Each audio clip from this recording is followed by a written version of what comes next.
paz, meus irmãos. Convido a todos a abrirem as suas Bíblias no livro de Salmos, capítulo 147.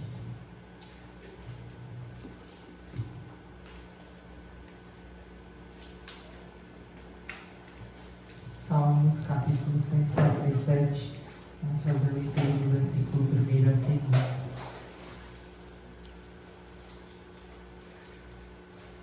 Salmo 147, primeiro diz: Louvai ao Senhor, porque é bom e amável cantar louvores ao nosso Deus.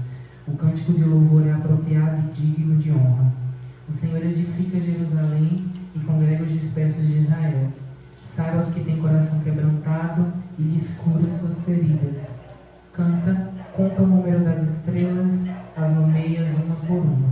Grande é o nosso Senhor e grandioso em poder. O seu entendimento não pode ser medido. O Senhor sustenta os humildes e derruba os ímpios na terra. Celebrai ao Senhor com ações de graça. Entoai louvores ao nosso Deus com o som da harpa. É Ele quem cobre os céus de nuvens, prepara a chuva para a terra e faz brotar a erva nos montes. Ele dá alimento aos animais e sustenta os filhotes dos corvos, quando estes clamam. Não se agrada da força do cavalo, nem se compraz nos músculos do homem. O Senhor se alegra com os que o temem, e com os que confiam em sua misericórdia. Só até aí, meus irmãos. Vamos orar ao nosso Deus, agradecer por mais uma oportunidade de nos reunirmos para entoarmos louvores e prestar um culto de adoração ao nosso Deus. Querido Deus, nós te louvamos, nós te agradecemos, Pai, pois somos gratos a Ti por essa oportunidade que o Senhor nos concedeu, por o Senhor, Pai, nos permitir estarmos aqui reunidos com os nossos irmãos, ó Deus, para juntos, ó Pai, prestarmos culto ao Senhor, que é o único digno de ser louvado, é o único digno de toda a honra, de toda a glória e de todo louvor. Nós te louvamos por mais uma semana que se inicia, Senhor. Agradecemos pela semana que passou, porque até aqui o Senhor tem sido o nosso sustento, Deus. Nós te pedimos em favor da vida daqueles que estão aqui, pelos nossos irmãos, ó Deus, aqueles também que não puderam vir, Senhor. Pai, nós te pedimos, ó Deus, pela vida de cada um, que o Senhor continue, Pai, nos guiando, abrindo as nossas mentes, Pai, nos dando entendimento e guiando os nossos passos da maneira correta, Pai. Nós te pedimos também, Deus, que nessa noite o Senhor fala aos nossos corações através de Teu servo, que vai trazer a Tua palavra, Deus. Que nessa noite o Senhor abra o nosso entendimento para que venhamos compreender, Deus, tudo aquilo que o Senhor tem a passar para nós. Receba, Deus, a nossa adoração, a nossa humilde adoração. E sabemos que o Senhor é digno de toda a honra, de toda a glória, de todo o louvor. É o que nós te pedimos, te agradecemos em nome de Jesus. Amém. Se coloque de pé, entoarmos louvores ao nosso Deus.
Os irmãos podem se assentar.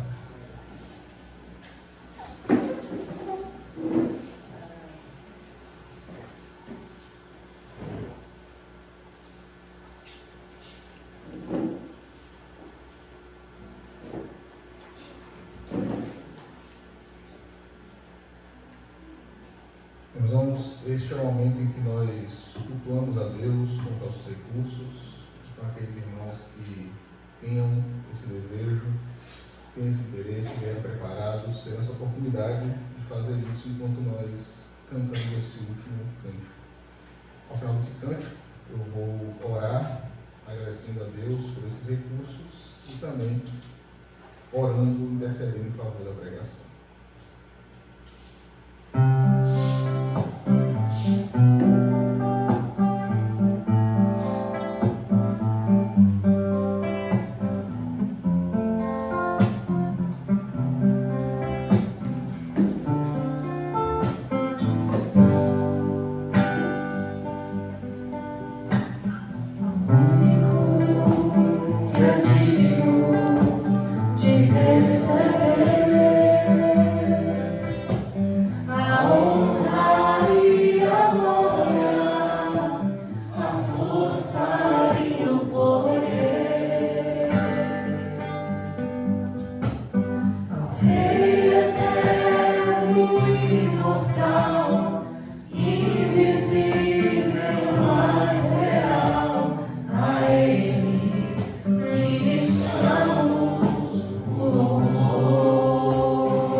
Senhor Deus e Pai, seja louvado.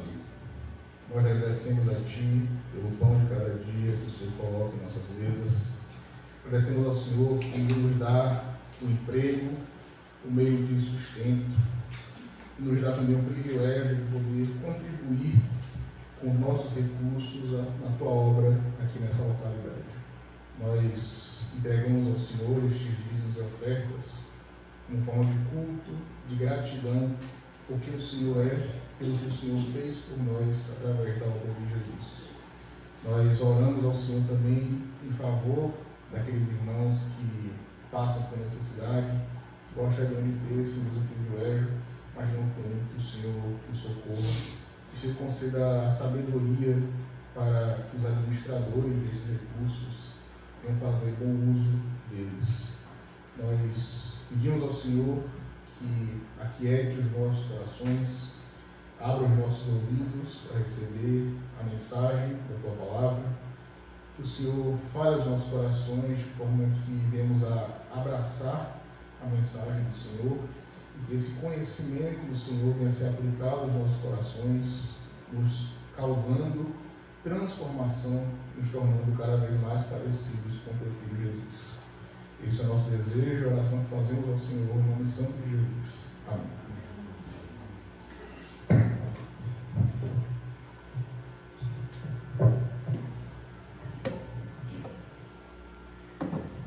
Boa noite, meus irmãos, Pai seja convosco. Vamos dar continuidade à série de exposições nas parábolas de Jesus. E quero convidar aqueles que puderem abrir a palavra de Deus no Evangelho segundo Mateus, capítulo número 24. Evangelho escrito por Mateus, capítulo número 24.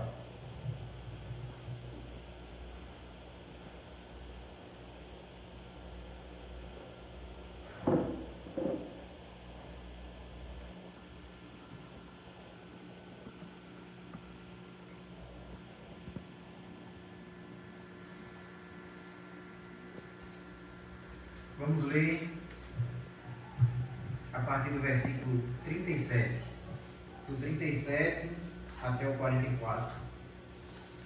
E em seguida nós vamos ler Marcos capítulo 13.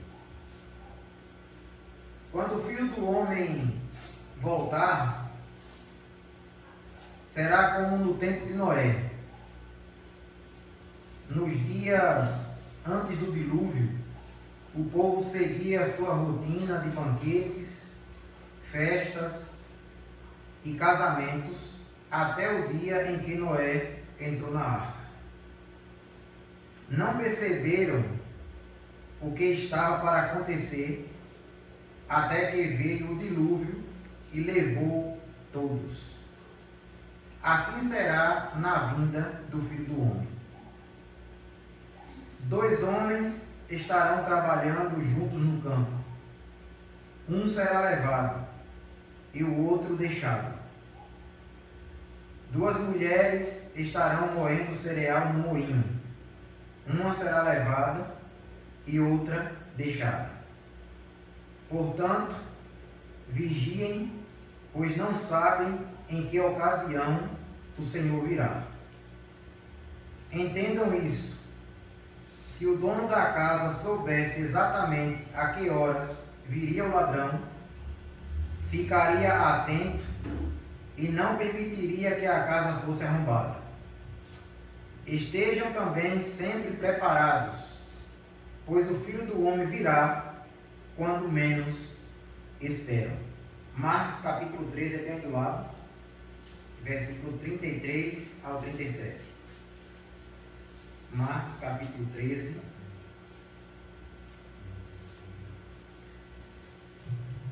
Essa passagem de Marcos está em conexão com essa de Mateus 24. Marcos capítulo 13, versículos do 33 até o 37.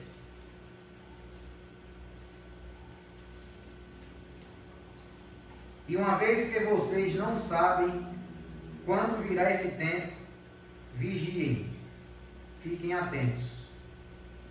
A vida do Filho do Homem pode ser ilustrada pela história de um homem que partiu numa longa viagem.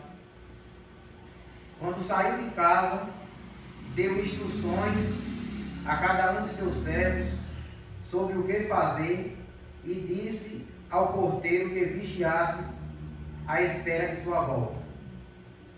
Vocês também devem vigiar, pois não sabem quando o dono da casa voltará. À tarde, à meia-noite, de madrugada ou ao amanhecer. Que ele não os encontre dormindo quando chegar sem aviso. Eu lhes digo o que digo a todos: vigiem. Só até aí.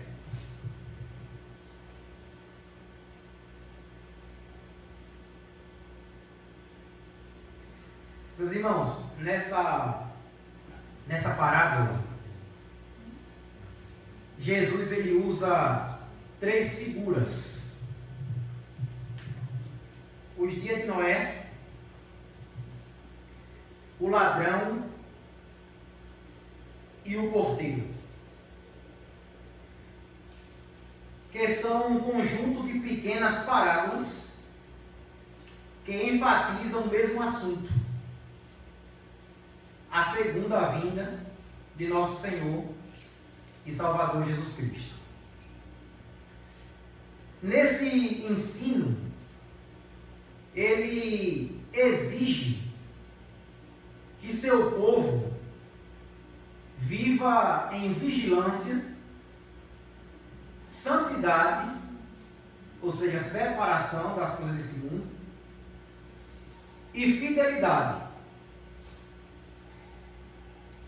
E se nós notarmos bem, vivemos numa geração fascinada por datas, sinais e teorias sobre o fim do mundo.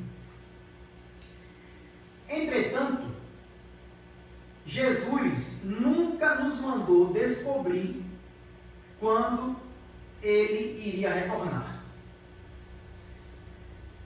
Mas Jesus ele nos revelou como deveríamos viver, esperando esse dia chegar. Para ensinar essa verdade, como já mencionei aqui no início, Jesus ele utiliza 3 figuras profundamente marcantes. E é isso que nós iremos desenvolver nesse sermão expositivo. As 3 figuras possuem uma única mensagem: esteja preparado, porque Cristo virá quando muitos menos esperarem.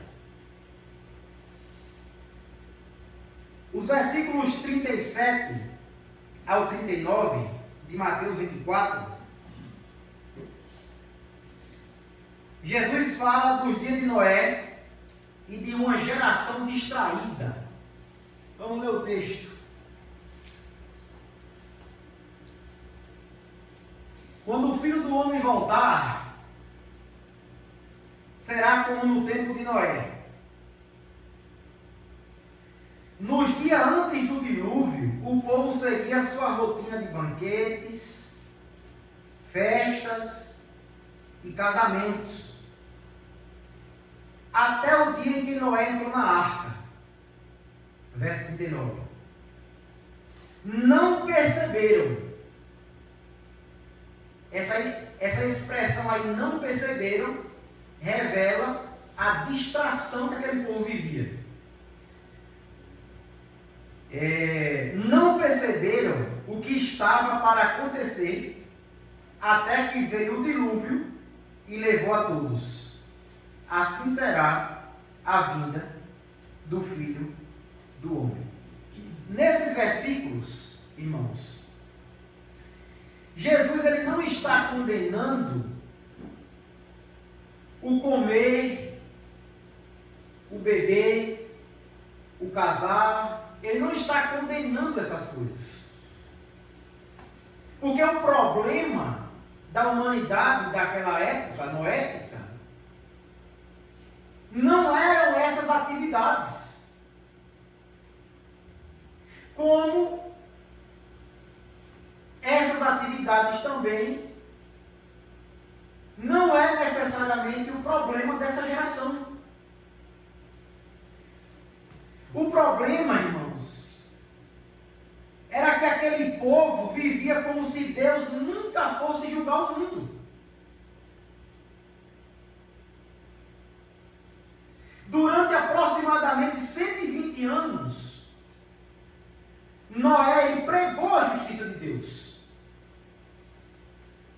Ele anunciou a justiça de Deus para aquela geração. Cada martelada na arca era uma espécie de sermão pregado, de exposição da verdade, da justiça de Deus.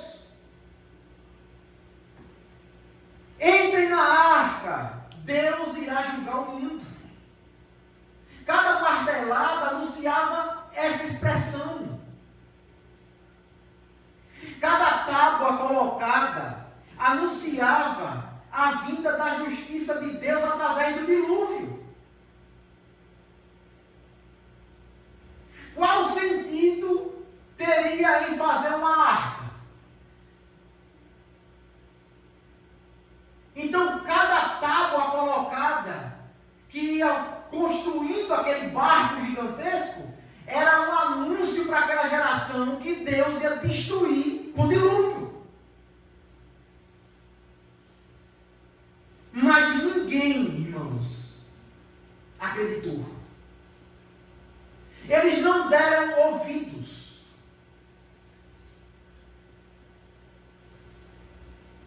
O pecado endureceu tanto os seus corações, o coração daquele povo, daquela geração, que transformaram a misericórdia de Deus em motivo de zombaria. Eles zombavam de Noé. Está maluco? Para que essa arca? Enquanto Deus estava sendo misericordioso com aquela geração, eles estavam zombando da misericórdia de Deus, fazendo pouco caso da misericórdia de Deus. Eles viram a arca crescer, eles ouviram Noé pregando a justiça de Deus, mas nunca acreditaram e nem quiseram entrar na arca. Até que, senhoras e senhores, veio um dilúvio e levou a todos.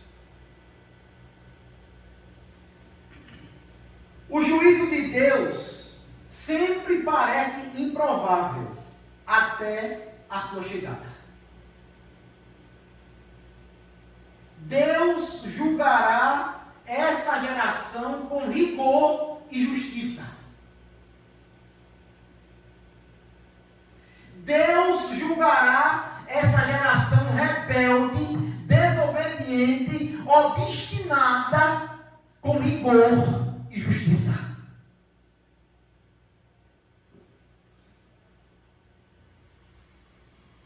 Hoje em dia acontece o mesmo. As pessoas estudam, trabalham, constroem patrimônios, fazem planos, mas vivem como se Cristo nunca fosse voltar. Inclusive dentro da igreja.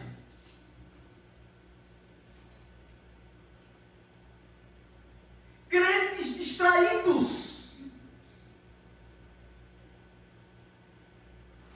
Crentes que vivem como que nem crente é.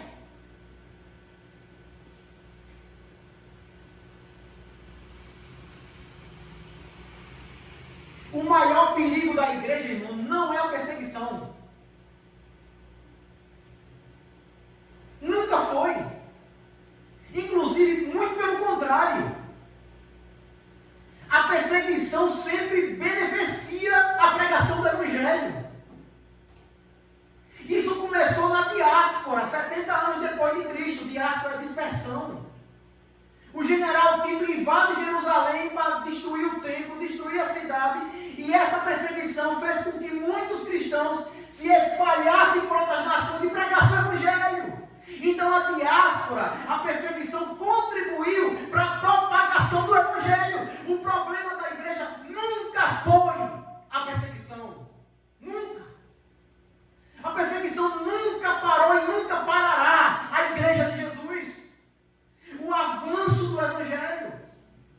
O problema da igreja é a distração. Porque esse foi o problema da geração de Noé. Satanás não precisa afastar fazer isso. Basta fazer-nos esquecer que Cristo pode voltar hoje. O distraindo com as coisas dessa vida. Veja o que Jesus diz em Mateus capítulo 13. Volta um pouquinho comigo, se possível. Mateus capítulo número 13. Veja o alerta que Jesus dá a esse respeito.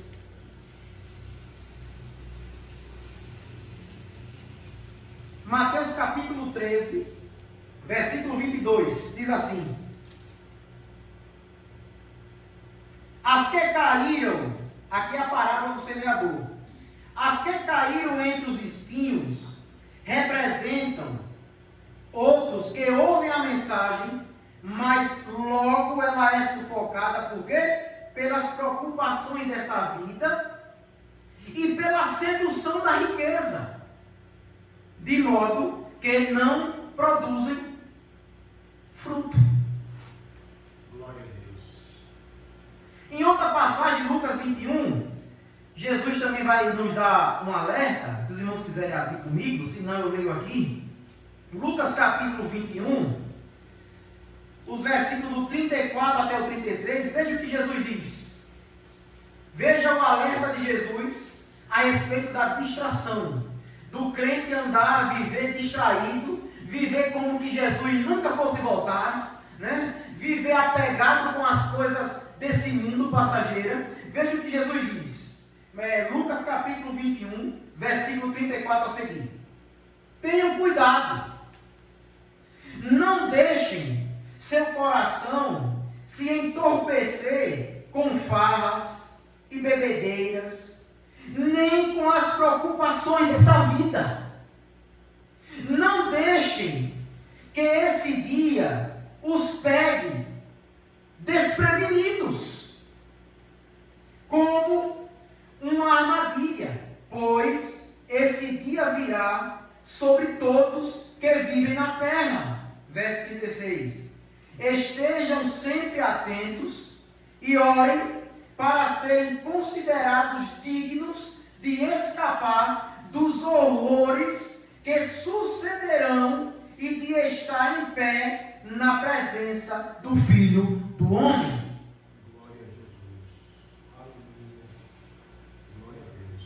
Podemos notar que Cristo não acusa aquela geração por crimes extraordinários, mas de uma segurança carnal, terrena. O coração deles estava nas coisas dessa vida, e por isso eles viviam como se o juízo de Deus nunca viesse.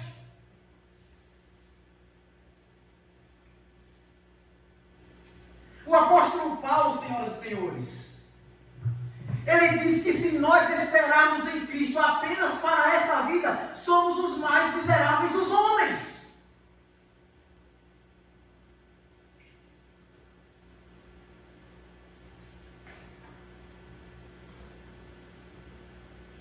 Eles estavam tão absorvidos pelas coisas legítimas dessa vida, que ignoraram completamente a advertência divina, oriunda da boca de Noé.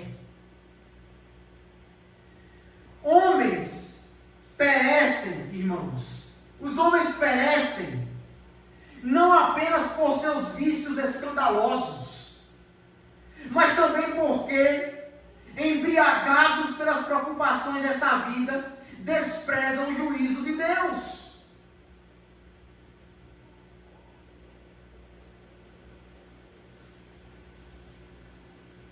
E aqui está, irmãos, uma advertência poderosa para a igreja de Jesus. É possível estar trabalhando normalmente, criando filhos, cuidando da família, frequentando cultos, e ainda assim viver sem qualquer expectativa da volta de Cristo. Isso é possível. Viver como se o dia do juízo final não fosse uma realidade. E é possível isso. O doutor Martin Lloyd Jones dizia que o maior problema da humanidade nunca foi a falta de informação, mas a falsa sensação de segurança com as coisas dessa vida. Esse é o maior problema da humanidade. Viver como se não dependesse de Deus. A Bíblia diz que uns confiam em carros, outros confiam em cavalos, mas nós, igreja, fazemos menção do nome do Senhor. Glória a Deus.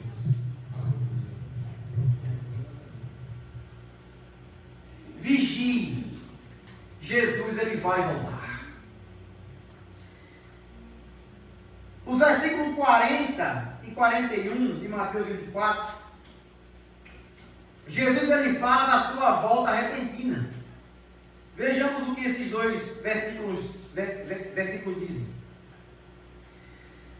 Os dois estarão trabalhando juntos no campo. Um será levado e o outro deixado. Duas mulheres estarão moendo cereal no moinho. Uma será levada e a outra deixada. Esses versículos têm conexão direta com os versículos anteriores que relatam a respeito do dilúvio, dos dias de Noé. Essa expressão aqui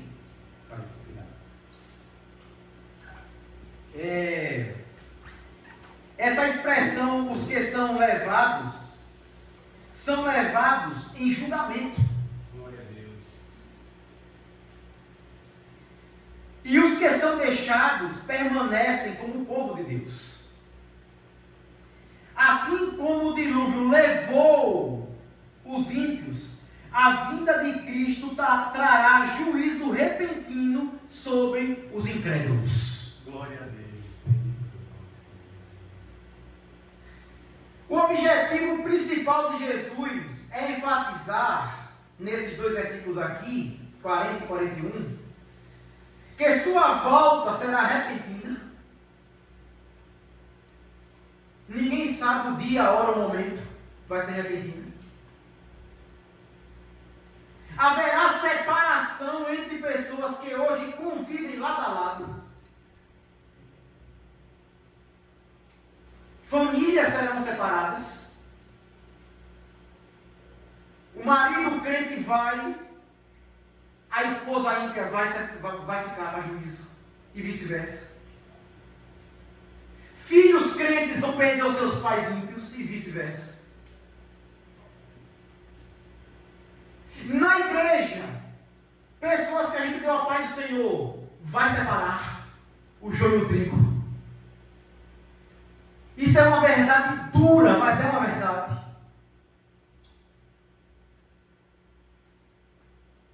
Gente que nós convivemos a vida inteira na igreja, não vai se encontrar com Cristo no dia do arrebatamento.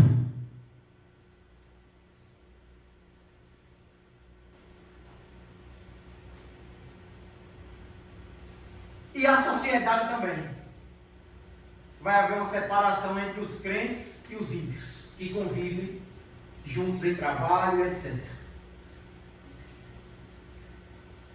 E outro objetivo de Jesus é enfatizar que ninguém sabe o dia e a hora. Por isso, os discípulos devem viver em constante vigilância.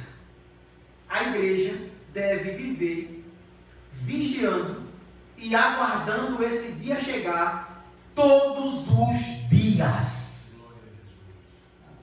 Nós temos que acordar e aguardar a volta de Jesus. Nós temos que dormir aguardando a volta de Jesus. E isso fica evidente nos versículos seguintes, do 42 ao 44. Jesus agora vai usar a figura do ladrão da noite. E uma uma volta inesperada. 42 ao 44. Portanto, vigiem, pois não sabem em que ocasião o Senhor virá. Entendam isso. Se o dono da casa soubesse exatamente a que horas viria o ladrão, ficaria atento e não permitiria que a casa fosse arrombada. Estejam também sempre preparados, pois o Filho do Homem virá quando menos esperam.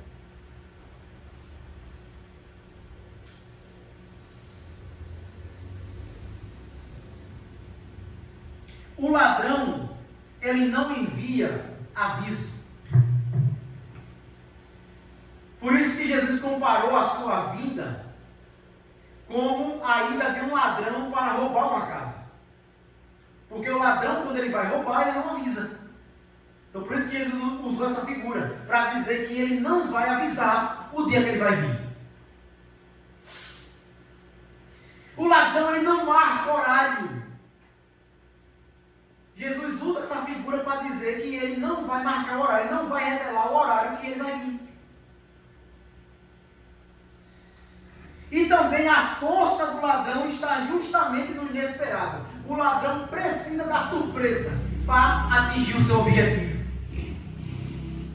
Da mesma maneira será a volta de Cristo. Não será, a volta de Jesus, irmãos, não será inesperada, porque Deus falhou em avisar que Ele vai voltar. Será inesperada porque os homens ignoram os avisos.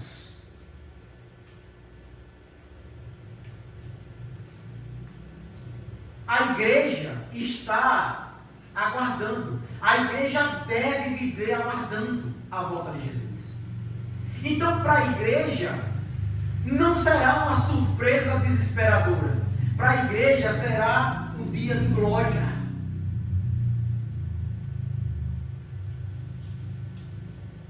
Será o melhor dia da igreja, a volta de Jesus. A Bíblia inteira anuncia esse dia, de capa a capa. Os profetas anunciaram a volta de Jesus. Os apóstolos anunciaram a volta de Jesus. Jesus anunciou a sua volta, o seu retorno. E a igreja, nós estamos e devemos anunciar a volta de Jesus. Mesmo assim, irmãos, muitos vivem espiritualmente adormecidos, infelizmente. E quando chegar a hora determinada pelo Pai, Cristo aparecerá nas nuvens do céu com poder e grande glória. Se você voltar só um pouquinho aí, no mesmo capítulo 24, dos versículos 29 ao 31, você vai ver que coisa maravilhosa vai ser a volta de Jesus. Imediatamente, depois da angústia daqueles dias, o sol escurecerá, a lua não dará sua luz, as estrelas cairão do céu, e os poderes do céu serão abalados. Então, por fim, aparecerá no céu o sinal da vinda do Filho do Homem, e haverá grande lamentação entre todos os povos da terra. Eles verão o Filho do Homem vindo nas nuvens do céu com poder e grande glória. Ele enviará seus anjos com um forte sopro de trombeta, e eles reunirão os escolhidos de todas as partes do mundo, de uma extremidade à outra do céu. Quando esse dia chegar, irmãos, não haverá tempo arrependimento de última hora, nem para preparar a vida espiritual. Tem mais tempo. A hora é ontem. A hora da igreja rever os seus conceitos é ontem. Não é nem hoje. Hoje já estamos atrasados. A hora da igreja fazer uma introspecção, como é que chama essa palavra? Não sei nem como é que fala essa palavra. Uma introspecção, como é? Introspecção. A hora da igreja fazer uma introspecção é ontem. A vida que você está levando é para ontem. Obrigado. Cuidado. Não seja enganado, irmãos, pelos prazeres dessa vida. Glória a Deus. Cuidado. Jesus está voltando. Hoje é o dia da graça. Naquele dia será o dia da justiça de Deus. Agora, Marcos capítulo 13. Só virar aí um pouquinho, você chega lá em Marcos. Marcos capítulo número 13. Vamos ler o versículos 33 até o 36 para a gente mostrar. Esses versículos aqui falam do porteiro, uma vigilância perseverante. E uma vez que vocês não sabem quando virá esse tempo, vigiem, fiquem atentos. A vida do Filho do Homem pode ser ilustrada pela história de um homem que partiu numa longa viagem. Quando saiu de casa, deu instruções a cada um de seus servos sobre o que fazer e disse ao porteiro que vigiasse, à espera de sua volta. Vocês também devem vigiar, pois não sabem quando o dono da casa voltará. À tarde, à meia-noite, de madrugada ou ao amanhecer. Que ele não os encontre dormindo quando chegar sem aviso. Eu lhes digo o que digo a todos: vigiem. Jesus aqui ele muda a ilustração. Primeiro ele fala aqui um senhor que viaja, faz uma viagem longa. Aqui ele está falando da sua ascensão, da sua subida ao céu. Esse senhor aqui é ele. A viagem que ele faz é a sua ida ao céu, que está lá em Atos dos Apóstolos, capítulo 1. E eu quero ler o texto da ascensão de Jesus Cristo. Quem quiser me acompanhar, fica à vontade. Atos capítulo 1, do versículo 1 até o versículo 11, que diz assim: em meu primeiro livro, relatei a você, Teófilo, tudo o que Jesus começou a fazer e a ensinar, até o dia em que foi levado para o céu, depois de dar a seus apóstolos escolhidos mais instruções por meio do Espírito Santo. Durante os 40 dias, após seu sofrimento e morte, Jesus apareceu aos apóstolos diversas vezes. Ele lhes apresentou muitas provas claras de que estava vivo e lhe falou do reino de Deus.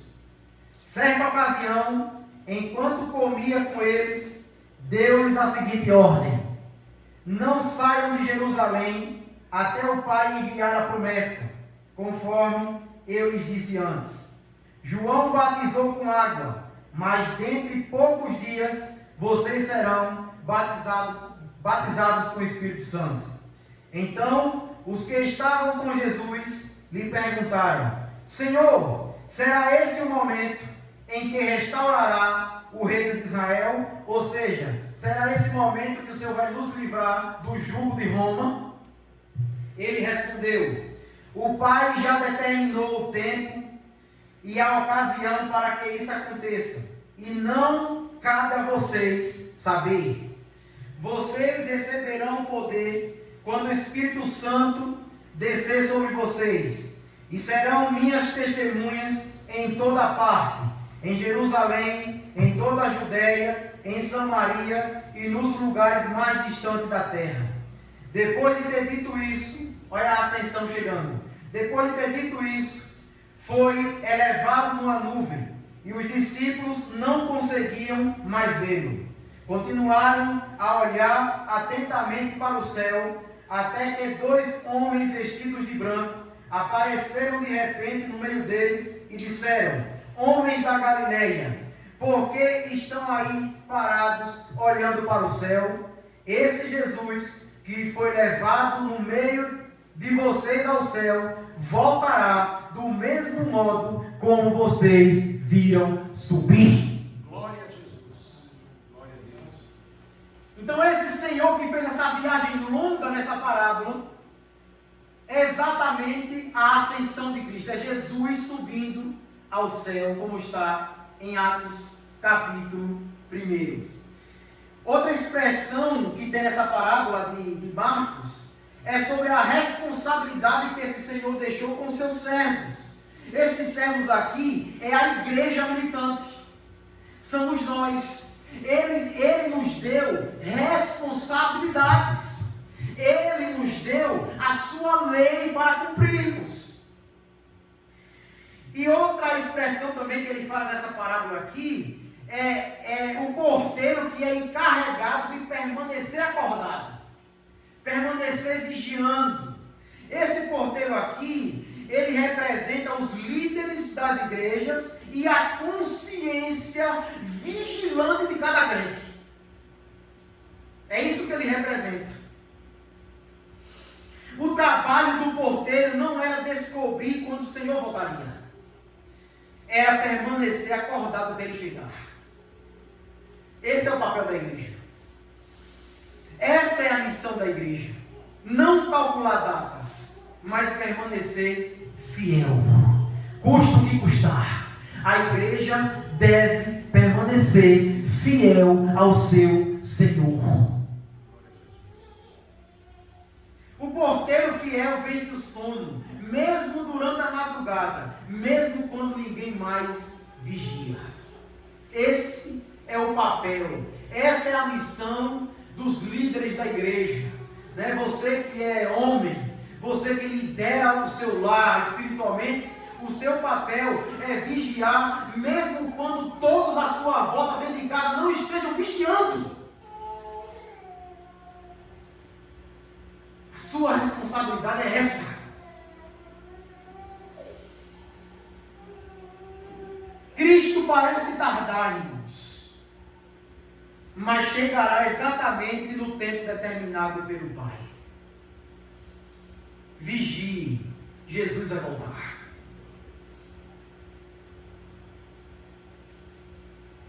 Agora, vamos para algumas aplicações para a gente encerrar.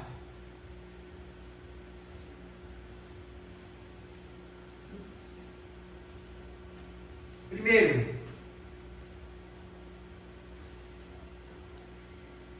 examine seu coração.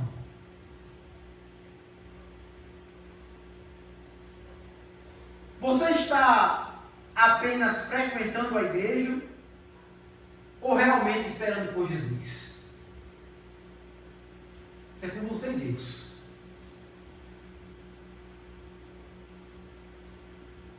Há uma enorme diferença. Os contemporâneos de Noé conheciam a arca. Eles viram a arca. Eles passaram próximo da arca. Mas morreram fora dela.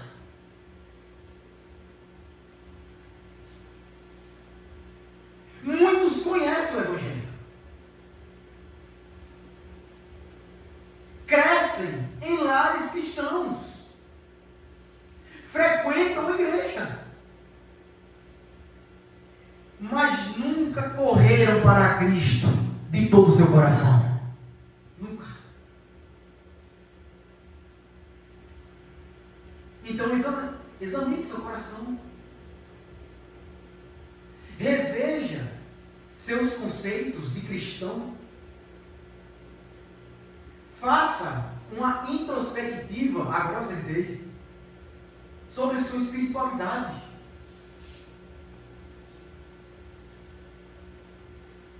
Segunda aplicação que nós podemos tirar dessa mensagem, dessas parábolas, ou dessa parábola. Viva cada dia como se fosse o último.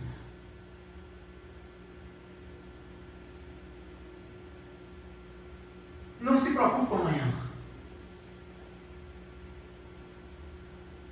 Você não tem um controle do amanhã. Você não sabe o que vai acontecer amanhã. Viva cada dia, cada momento como se fosse o último de sua vida. Se Cristo voltasse hoje, o que encontraria em sua vida? Santidade ou frieza espiritual?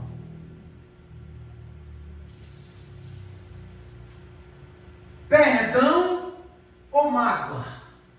Rancor? Amor ou indiferença com o seu irmão, o seu próximo? Vigilância ou uma vida acomodada, negligente, irresponsável?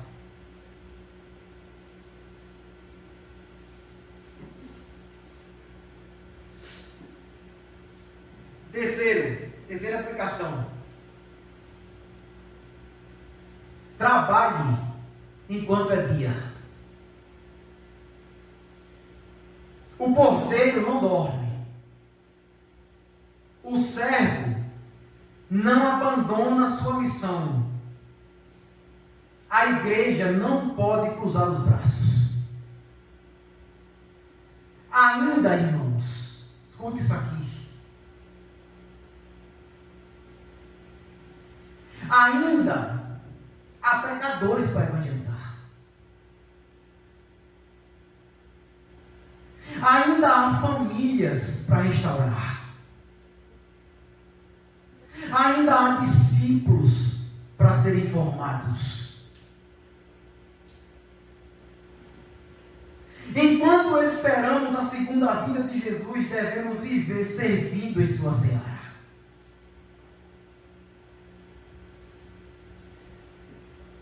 A respeito disso,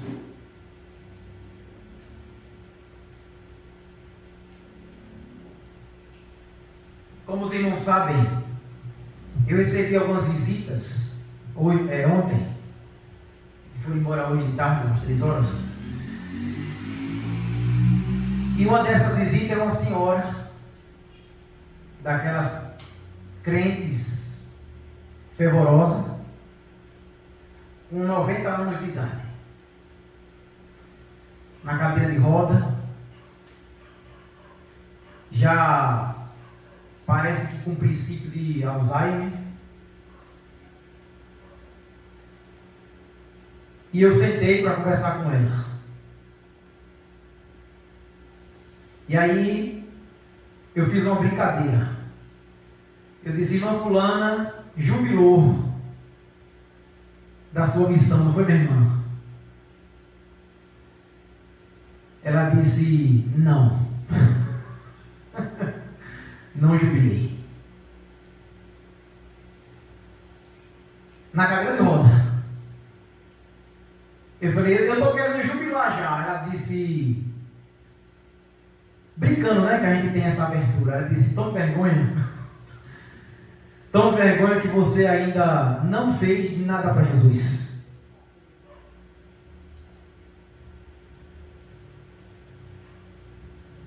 Eu ainda estou pregando o evangelho para os médicos quando eu vou para o hospital. Irmão, quando ela falou isso, a lágrima veio no meu olho, eu me emocionei. E ela começou a falar de Jesus e a lágrima também no olho dela. E aí eu me lembrei de um grande teólogo que partiu para Cristo recentemente, R.C. Sproul.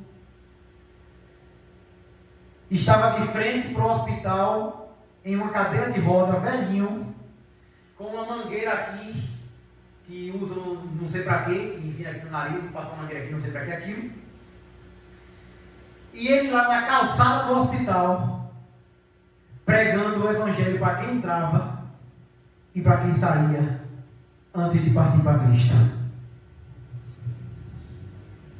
E aí essa senhora disse que aceitou Jesus com 30 anos de idade. E aí falou o dia que ela aceitou Jesus como Salvador. E disse para mim: do dia que eu aceitei Jesus até hoje, eu continuo lado a lado com Ele. E chorando.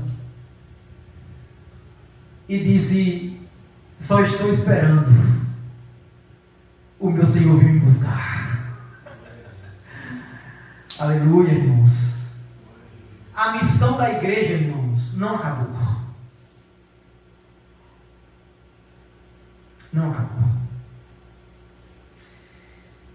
Precisamos de pés e mãos para trabalhar na seara.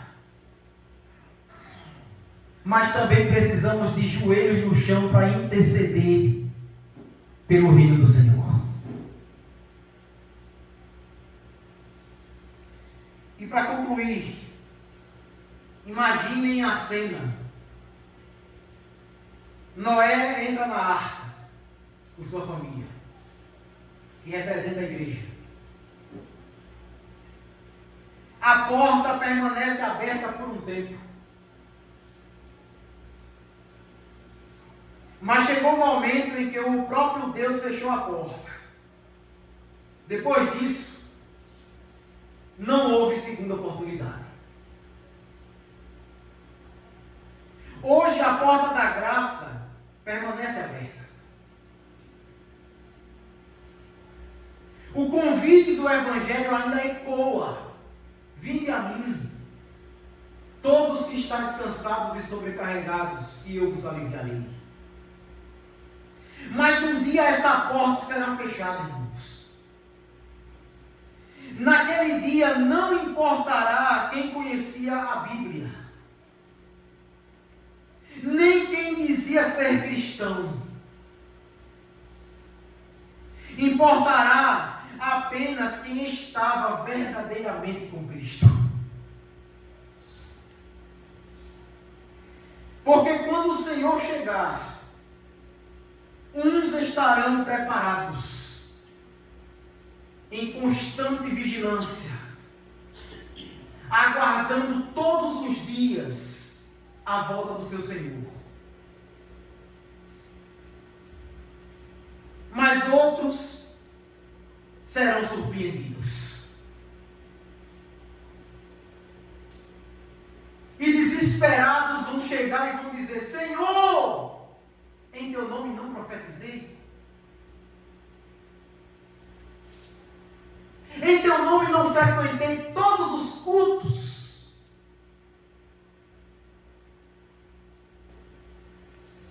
E a resposta de Jesus vai ser dura: se aparte de mim, maldito, eu nunca te conheci. Porque você viveu praticando a iniquidade. E sabe por que eu nunca te conheci? Aí é o problema da igreja, irmãos, passiva, que cruza os braços e não faz o que Jesus mandou. Sabe por que eu nunca te conheci? Porque eu tive fome e você não me deu de comer. Eu tive sede e você não me deu de beber. Eu tive nu e você não me vestiu. Eu fui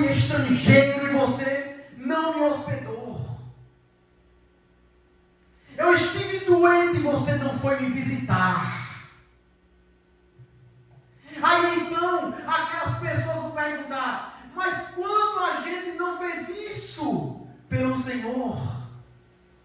Ele vai responder: todas as vezes que vocês negaram em fazer isso para os meus pequeninos, negaram a mim. Aparta-te de mim, maldito!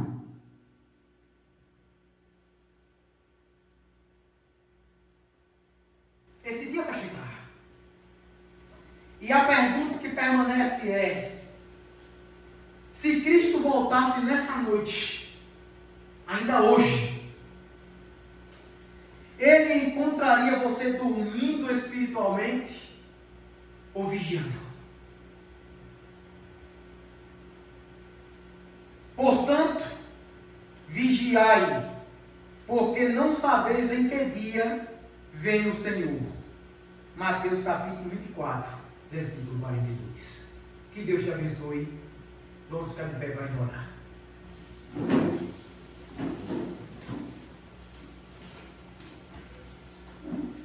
Próximo domingo, irmãos, teremos a nossa sessão regular. Eu tive que mudar a data porque o pastor enviou a data da sede essa semana e aí eu já tinha feito nosso calendário. E aí eu tive que mudar. Mas próxima semana, todos os irmãos estão convidados e não convocados, convidados. Antes de orar, eu queria só falar algo aqui, se os irmãos me permitem. Eu não vou demorar. Quero aproveitar o público para falar isso. Tem alguns irmãos que, com boa intenção, eu entendo que é uma boa intenção, quando não vem para um culto, me manda mensagem se justificando. Eu quero dizer para a igreja que nós não temos essa necessidade. Nós já somos justificados diante de Deus. Não precisamos justificar nada para líder. Não precisamos. Amém, irmãos? Tenha essa liberdade. Se a sua motivação de vir para o povão for as pessoas lhe verem presente, ou o líder lhe ver presente no culto, sua motivação está errada. A sua motivação de vir para cá deve ser amor a Cristo e amor ao seu irmão. Essa é a motivação. Então é natural um crente, uma vez ou outra, perder um culto, e não precisa justificar. Se você vir, você será amado. Se você faltar um culto, o amor permanece o mesmo. Amém? Então oremos. Senhor, nós te louvamos, te glorificamos e te exaltamos por mais um domingo estarmos reunidos na tua presença. Muito obrigado, Senhor, por essa exposição bíblica de alerta para os nossos corações. Te louvamos pela tua bondade, pela tua graça e misericórdia e pelo cuidado que o Senhor tem pela sua igreja. E que o teu Santo Espírito venha aplicar esta palavra em nossos corações, para que nós não venhamos pecar contra ti. Pecado esse que pode ser a falta de vigilância e uma vida displicente. Mas o Senhor nessa noite nos convoca a vivermos uma vida de vigilância, porque o Senhor vai voltar, e a qualquer momento. Então nos ajuda, nos leve em paz para os nossos lares, assim como o Senhor nos trouxe, para a glória do teu nome. Amém. Agora vamos nos confraternizar com aquele abraço costumeiro. Deus abençoe.